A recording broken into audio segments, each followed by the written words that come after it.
నమస్తే, నేను మీ రాజు. T6 updates చూద్దాం. తన కొడుకు పెళ్లిలో పెద్ద పెద్దోళ్లే కాదు ప్రేమతో పిలిచే ఊరి ప్రజలు కనబడాలి అనుకున్నాడు ఓ నాయకుడు.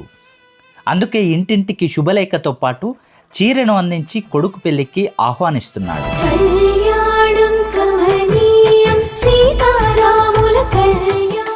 యాదాద్రి జిల్లా గుండాల మండలం సీతారాంపురం గ్రామ మాజీ సర్పంచ్ మాధవరెడ్డిల చిన్న కుమారుడు వరుణ్ కుమార్ రెడ్డి, అనిషారెడ్డిల వివాహం ఈ నెల 23న జహీరాబాద్లో జరగనుంది. ఆ పెళ్లిలో పెద్ద లీడర్లే కాదు నా ఊరి ప్రజలు ఉండాలని ఊరంతా శుభలేఖలతో పాటు ఇంటింటికి చీరని ఇచ్చి ఆత్మీయ ఆహ్వానం అందించారు మాధవరెడ్డి దంపతులు. అంతేకాదు 26వ తేదీ ఊరి ప్రజల కోసం ప్రత్యేక విందును సైతం ఏర్పాటు చేసి మా ఇంటి శుభకార్యానికి అందరూ రావాలంటూ ఆహ్వానిస్తున్నారు. ఊరి ప్రజలంతా సంతోషం వ్యక్తం చేస్తూ ప్రేమతో ఆశీర్వదిస్తున్నారు.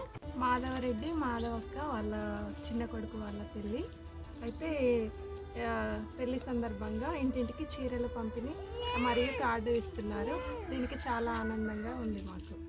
సర్పంచ్ మాధవరెడ్డి పటేలమ్మ పెళ్ళి ఉంది చిన్న కొడుకు అనేసి పెళ్ళి ఆదివారం రోజు పెళ్ళి నెక్స్ట్ డే ఫంక్షన్ ఉందనేసి అందరికీ చీరలు పంచుతారు.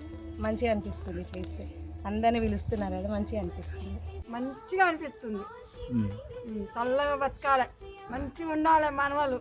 అనే మంచితనమే ఆ భగవంతుడు చల్లగా చూస్తాడు. వాళ్ళ చాలా పుట్టిమే మంచిది.